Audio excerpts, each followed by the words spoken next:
Hi, you are watching SightsIn Plus and this is Romesh Srivastava. Please to subscribe the channel for the HR news, for HR updates and conversation with the top-notch CHROs, thought leaders and business heads. Today we are going to discuss GCC's growth in India and talent turbulence.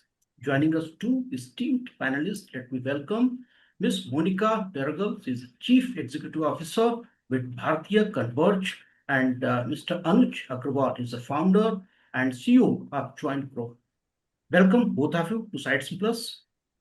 Before I Thank you, start the Romesh. discussion, I would like to share a little bit data which is available. In 2020, in 2019, there has been around 1,400 GCCs. In 2024, there were around 1,700 GCCs. And in 2025, the number which is expected, that is around 1,800 GCCs. So in 1 year, 2024 and 2025, there's 100 GCCs, what we can see. Another data is including their centers, the total number that may be around 3,000. And if you look the number of employment, so around in financial year 24, there has been 19 lakh people working with the GCCs, and in 2025, the number is expected to be 22 lakh people, those who will be working in GCCs. So there would be addition of 3 lakh number in 1 year in GCCs, the number of people are working.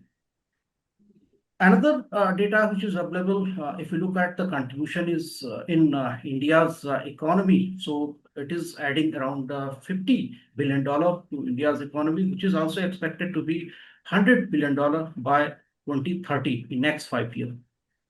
So this is which tells a story of exponential growth of GCCs.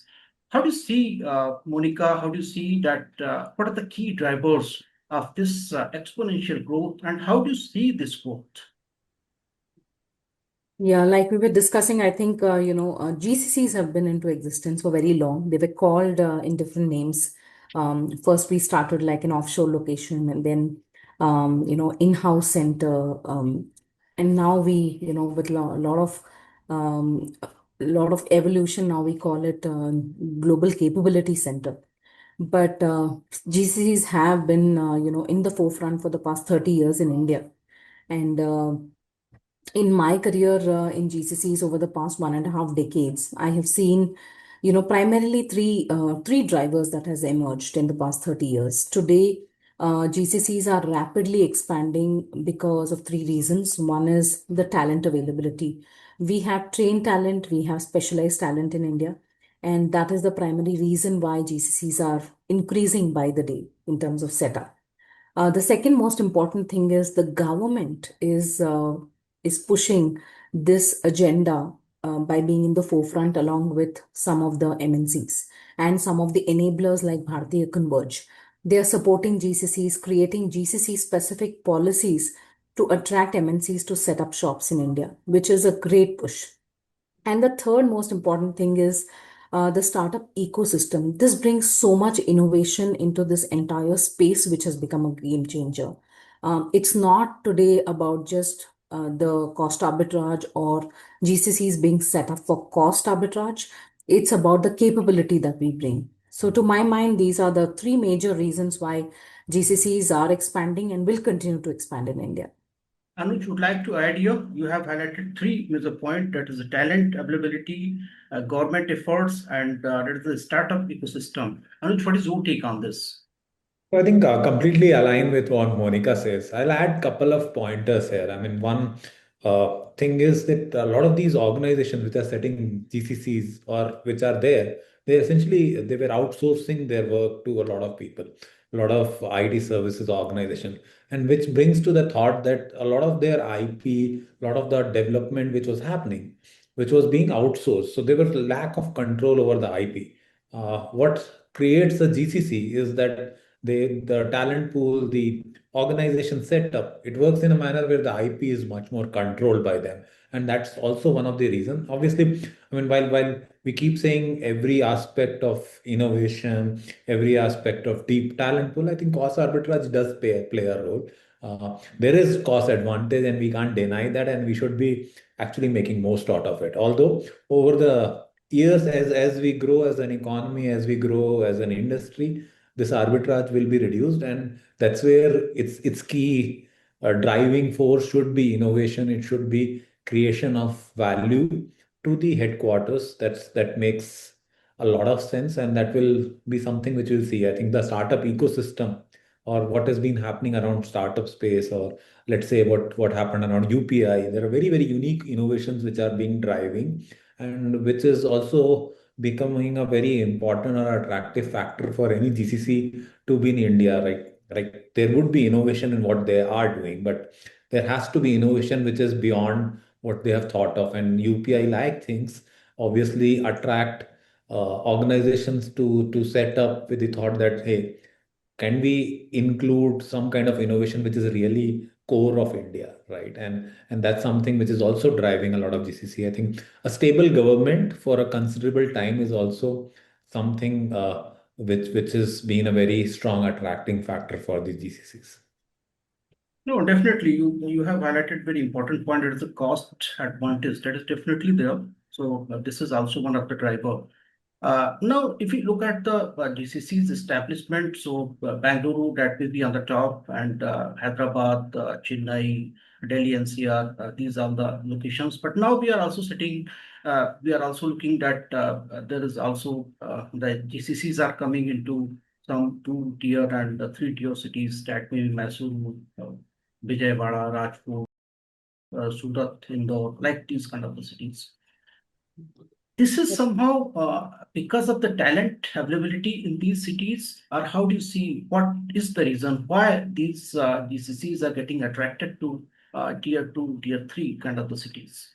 So, with respect to tier two cities, I think the constant hunger to get more talent and have a lot more job stability is one of the driving factors. A lot of the GCCs which are setting up in tier two, they already have a tier one presence, and tier two is just a second option. A good portion of that happens there. The other ones who are directly setting up in a tier two city, they are typically having some kind of arbitrage or advantage, as I say, being in those city, because they probably have a manufacturing setup, they already have some kind of sales setup, marketing setup, which is primarily based out of that setup, and which makes them or gives them a lot more confidence that, hey, if we are close to the hub which we have already created, it makes a lot more sense for us to be able to drive technology, because there are technology needs for that hub. Are we able to fulfill those technology needs through this GCC is one of the aspects a lot of these people drive fact. But clear cut, there is a lot of difference between what tier one works with or what tier two works with. Tier one is a very competitive segment, right? You have large talent pool, but there is very high competition in terms of that talent pool. If you go to a local talent pool and if you start exploring that aspect, you realize that there is a lot more stability. People are more culturally aligned at that place, which means it's a community and it's not a metropolitan which has people from multiple locations. It is basically, if you say go to Indore, you'll typically find people from MP there, which means you have a similar cultural segment. So they are more culturally aligned. Although the investment which is required by the GCC becomes much more focus towards the upskilling part of it, and that becomes the driving factor or success of tier 2 cities. And so I'd see two values for people who are coming to the tier 2 cities. One reason being that they want to have a hub and spoke model where they have the second segment coming in the tier 2 city when they have a tier 1 presence. The second one is being closer to their main hub, which could be a sales center, marketing center, or a manufacturing hub for them. And that's And been the local driving. culture, as you already highlighted, local culture in that particular area. Monica, would you like to add here Right. something? Sure, Romesh. I'd love to add here. I completely agree with what Anuj just mentioned, but I would call leveraging tier two, tier three cities as intelligent scaling, if I may say so, right? Because see, the tier one cities are pretty much saturated in terms of, the salary hikes, the cost of the talent, saturated because of infrastructure. And after a point, it becomes very difficult for your your back office, or roles which does not need not be customer facing to sit out of these tier 1 cities. So intelligent scaling to tier 2, tier 3 cities basically addresses the fact that we can manage the attrition much better. We can like Anuj mentioned, little bit of training to scale up the tier 2, tier 3 center is required. But once those centers are up and running, you can very much control the talent turbulence that we talk about, the attrition that we talk about. And the attrition is not happening because of the salary ranges so much, but because there is no career architecture. People are not seeing their careers moving from delivery roles to genuine global roles. Now, to fit everything into this whole scheme of things, when you move to a tier 2 city, I think the aspirations are much lower there. People are not ready so much for leadership roles in the tier 2 cities, and they're very good with technical roles and things like that. So it's a fine balance where a tier 1 city can be the hub and the spoke model with tier 2, tier 3, which creates that fine balance, and it's a win-win both for the headquarters as well as for India as a country, because then you are distributing the growth across all cities, across all segments and smaller towns as well. So, Monica, you have highlighted also the talent turbulence as one of the challenge, and I took WhatsApp channel and ran a quick survey and put there are GCCs facing high attrition. So around 95% people are saying yes, there's a high attrition with the GCCs. So Yeah. this is the one challenge definitely with the GCCs. If you can Mhm. address this. Second, what are the other challenges with the GCCs right now, Monica? Sure. So, Romesh, I would think that, see, GCC is not having very unusual attrition as compared to the industry. Your industry, and Anuj is a better place to answer this, but to my mind, GCC has about 12 to 13% attrition, which is pretty much market across different industries as well, especially in the tier 1 cities. Now, I would say that attrition is more about the GCC design, the way GCCs are set up. The cause of attrition is more about the design than the market conditions, right? When I say design, what do I mean? Now, in tier 1 cities, like I said, 30 years GCCs have been into existence. People are not seeing their roles moving from just a delivery person, or just taking directions, to actually driving innovations or genuinely having those global leadership positions. And that becomes a demotivating factor for attrition to crop in.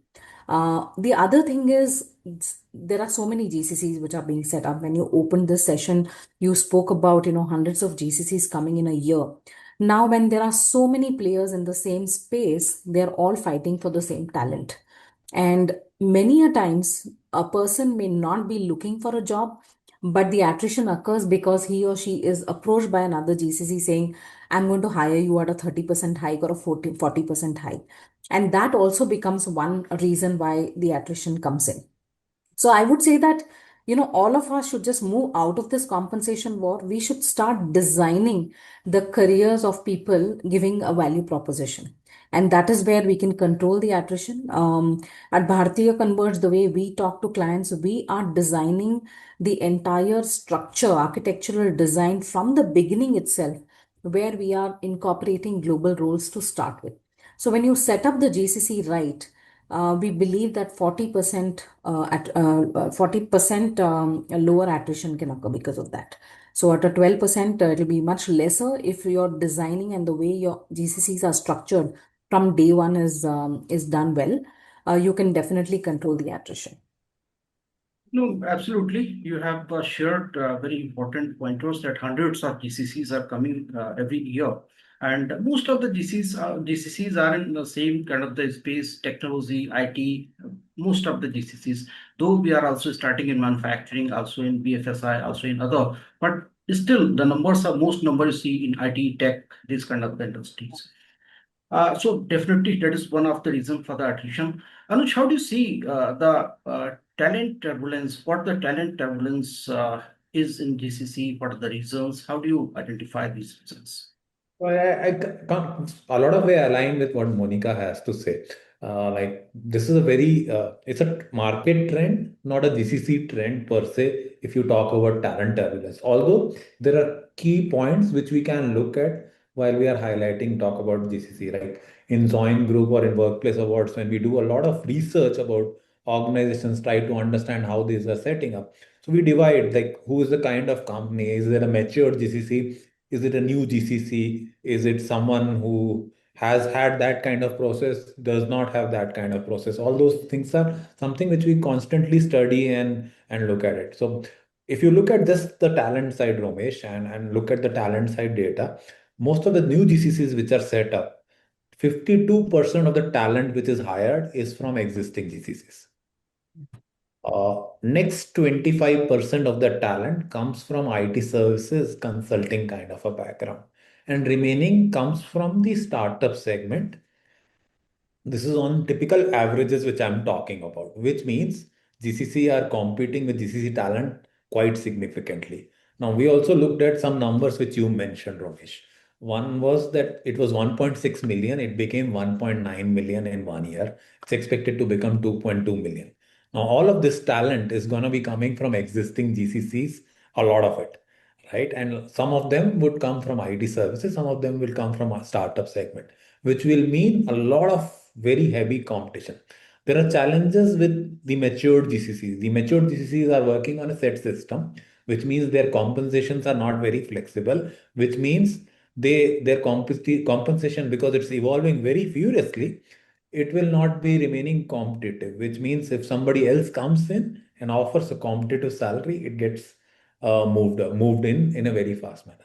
Now, I'm talking of newer GCC segment, which is very important because most of this talent which is being hired by are by newer GCCs. Now, newer GCCs, they are in proof of concept phase, which means to the HQ, they are trying to prove that they are going to successfully build something, deliver something which is of value to the headquarters.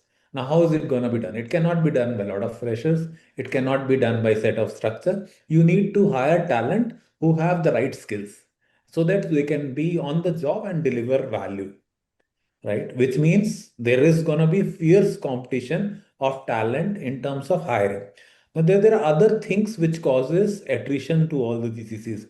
One could be the career development part, which Monica mentioned very clearly. Like career evolution path is not very clear with a lot of the GCCs. The second thing, which is another very big problem, is the cultural understanding of India. A lot of newer GCCs which they set up, what they have to expect from people, what is attracting, what is the value proposition to the people, is not very clear. And we take a lot of time with our customers who are setting up, who are coming in new. When we talk about talent, ki, look, you need to be prepared or you need to understand the value in terms of what culture. Just for example, I mean, in US, giving socks is a very nice gift to give. But in India, if you give socks, it's Makes not sense. taken in the most positive manner. And this is just an example, right? Now, this is the cultural gap which we are talking about when we are dealing with talent. So you need to be able to understand the cultural values while you are attracting talent, and there is a lot of cultural mismatch.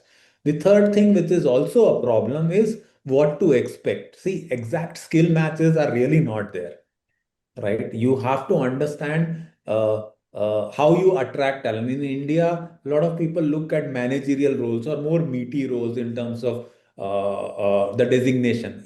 In outside, it is not the same thing. People are more worried about how they are contributing, what value proposition they are creating.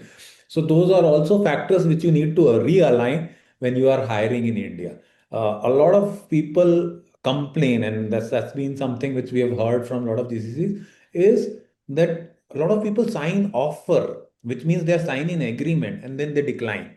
How can that happen? And that's something you need to mentally understand. Key people are not taking it in that manner that they're actually signing an agreement to join. We have to sensitize them to understand that look, you are signing an offer agreement, which means you are liable to join, right? But then again, there will be a lot of people who will drop out at the last moment, and that's something which needs to be again aligned when you are attracting or when you are hiring a lot of talent, right? So there are a lot of these things which you need to very strongly look at when you are trying to attract talent, and these are the reasons where there will be a lot of talent turbulence for GCCs. Another problem is mismatched expectation from an overall GCC point of view.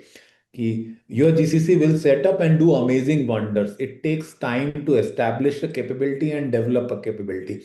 Players such as Bharti Converge and so many others are trying to create a lot of value in trying to make sure that the organizations understand that or they can expedite that. But in reality, it has to be still understood at the boards of those HQs, at the uh, headquarters, at the core level, and they need to understand. Another problem which I like to add, and we come across a lot of these problems with a lot of our customers, is when a job is added in India, there is a job loss which is happening somewhere, right? Which means the taste for that manager who is hiring is basically hiring in bad taste, which means they would have unrealistic expectation from people, or they would set unnecessary blockages for people to grow, right? Which also causes a lot of attrition when it comes to GCCs. Again, but that being said, a lot of factor of attrition which happens in GCCs versus everywhere else in the market, it's on the similar pattern. It's not uniquely different, or we cannot uniquely highlight that and say that this is what is happening uniquely and very highly on GCCs versus anywhere else. So, very important points you have taken, and you have highlighted one more also very important point, that a lot of talent is also coming from IT service industries. Do you think it is impacting the IT industry? GCCs are impacting to the IT industries? I most certainly believe that it is. We have seen patterns where quarter on quarter GCC hiring has outpaced IT hiring, which means more GCCs are setting, which means less outsourcing is happening, and which also means less hiring is happening. So IT services hiring has declined and GCC hiring has gone up, which is one way of impacting the IT industry. But GCC, that's a one negative way we can talk about, but there are a lot of positives. See, overall compensation ranges, the difference between a IT services versus a GCC, they are much more highly paid. GCCs are global organizations. They come with global values, work-life balance, hybrid, all that is much more matured and much more sorted when it comes to GCC versus any Indian company. So there is a lot to learn and evolve from there, right? You can create good culture, you value diversity far more. These are some things which come, and this is how IT industry is getting competitive. It's becoming more mature to attract, retain talent and upskill talent so that they are able to also sustain certain level of growth and success. There would be outsourcing, there would be there.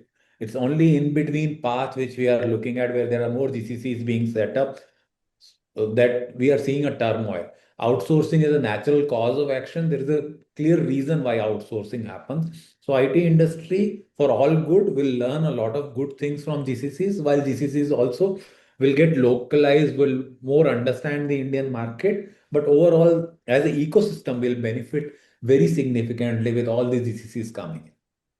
And Monica, Yeah. how do you see how it is impacting to the IT industry? See, I would say that, this impact is fundamentally transformational. It's not just competitive, because the IT industry will continue to stay, right? Outsourcing will continue to happen. GCCs will continue to come and GCCs will continue to grow. So they are going to coexist, and it's going to only enhance the entire market from an IT standpoint, what India has to offer to the world. Anuj already spoke about how GCCs have brought in salary premiums to the roles, which is great, right? Because the youth of today and the professionals are earning what they deserve in terms of the talent that they bring to the table. GCCs are teaching IT sector in terms of what is work-life balance and how you can still achieve both while delivering global outcomes. GCCs have brought in global opportunities for Indians to go out and work in headquarters, for expats to come into India and experience the culture and the vibrant talent that we have here. So it's a great, I would think it's a great ecosystem collaboration which is coming together. It's not a sector competition per se. What GCCs is going to do is it's going to teach the IT sector how to move from delivery to innovation leadership. And that is where, it's all going to move in the positive sides where both are going to learn from each other. One sector is not going to kill the other. Like I said, they are going to coexist and enhance the experience and what India has to offer to the world. I think very rightly said by Monica. Uh, a lot of it will drive a lot of global roles in India, right? There is a number which everybody can look at, that there were about 1,600 roles, which has now grown to 6,500 roles and is expected to be about 30,000 roles by 2030. These are global roles which are being talked in the GCC space. Now, what will happen from this? All these GCC leaders rising up, they will have the confidence of building or doing innovation at a global scale level, which means a lot of Indian companies could also learn from it. We'll see a lot of startups coming, which are not just delivering value to Indian market, versus there will be a lot of global market which will happen and which will be very significant and which will be creating a very positive impact in the industry, because India truly lacks one space is where we are doing innovation which is sold at a global scale. We can numerically count companies which are doing that global level of innovation. But with all these GCCs coming in and all these global leaders being formed, a lot of confidence will be there with youth, with people to deliver global value and create globally renowned products and create far more value for the economy and industry for us. So that's something which is something which has to be highlighted very seriously. No, definitely. If you compare the attrition, so I think 12 to 15%, that is the attrition also with the IT industry, and similar attrition is with the GCCs. So there's not much any difference. Problem is the similar kind of the talent everyone is looking for. They are looking for the artificial intelligence. They are looking for machine learning, data. So similar kind of talent, and talent is less in this domain. Talent is less. You have to work on the skilling part. You have to work for upskilling, so you have to prepare the talent for this. So definitely. Now we are coming. How do you see, Monica? How do you see the future of GCCs? How do you see that it is going to, till now we see every year 100 GCCs are coming. How do you see the future in next 5 years? See, GCCs are already called the digital twin of the headquarters. And I think that will continue to get stronger and stronger by the day, by the year.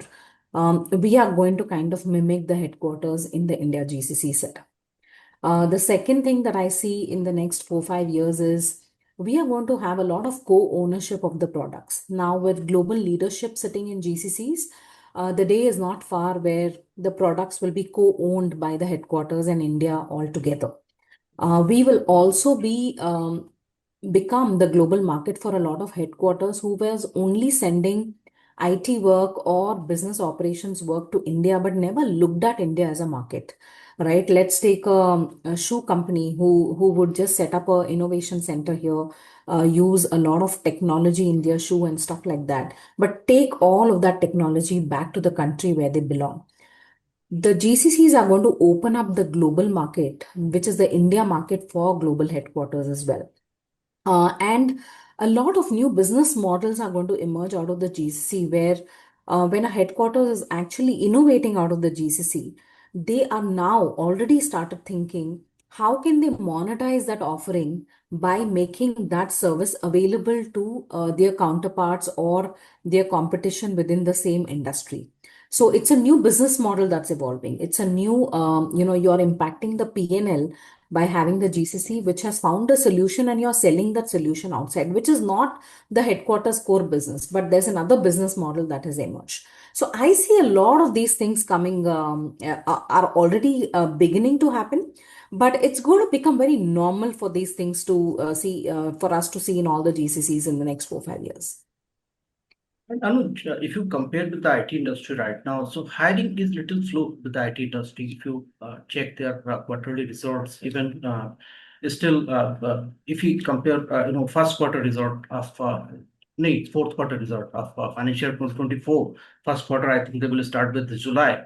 So the hiring is very low. How do you compare with GCC? How do you see the hiring in GCCs, Anuj? And second, is it somehow is it superseding the IT industry? Yeah, I think like we spoke about it very recently, just a few minutes back. The GCCs aren't slowing down. It's not really slowing down because they have a lot of mandates to fill in. They have a lot of dependency on what they are setting up in. So they are obviously trying to replace a lot of roles. They are also creating a lot of roles, which means there are a lot of job opportunities which are there, and that is really superseding the IT services. Startups have been little slow, and that's because of the global macroeconomic scenario in terms of funding, in terms of war scenario. There are a lot of people who are also looking at AI as an angle. Is AI going to change the way things are operated? People are watching, waiting, and watching, and which is making overall slow down. But with the GCC, the market doesn't seem to be slowing down. We keep seeing more and more GCCs coming and more GCCs looking at larger numbers, and that demand keeps increasing. I'll just per se look at my business. Uh, it was 70% non-GCC business about 5 years back. Today, we have 75% of our business which is on GCCs, right? Uh, so there is a evolution, there's a clear-cut change which is happening, which is a shift in terms of need. Look, most of the GCCs are here for only talent, right? And that talent suffice to fulfill all the needs which the HQ has. And as Monica said, the future holds where business opportunities are created. India is looked at as a market. Inter-GCC business happens. The IP creation is being sold and added to the business value model. All of this is gonna be the trend, and that's what will drive even more talent need. And GCCs are continue to hire for next 6 months, next 9 months. That's a foreseeable future. Beyond 9 months, it's very difficult to predict in any talent market. Whosoever commits any kind of number is just thinking or just coming up with those numbers, saying that share market today is 70,000, tomorrow it will be 90,000. That's pure prediction. Nobody knows when it will be 90,000. But as of today, for the next 9 months, there is going to be a significant need in terms of talent pool from the GCC side, and that's a very clear trend which we are seeing across different players. And the kind of way this talent needs evolve will keep changing. A lot of people will explore, rather than hiring permanent models, gig models or models of staffing in terms of contract staffing, and so on and so forth. So that they can fulfill their immediate needs and move on to or unsure needs and move on to the next level. So GCCs will outpace the hiring for a considerable time, specifically in the tech space. Uh, Outside the tech space, it's very difficult to say right now for us. So, if I try to conclude the discussion, so definitely as far as the attrition is concerned, so that is like other industries, if 12 to 15%, I think that is within the comfort range. You cannot expect a 10% very ideal kind of the attrition, but yeah, this is within the comfort range. Second, as far as the hiring is concerned, so a lot of job opportunities we can expect.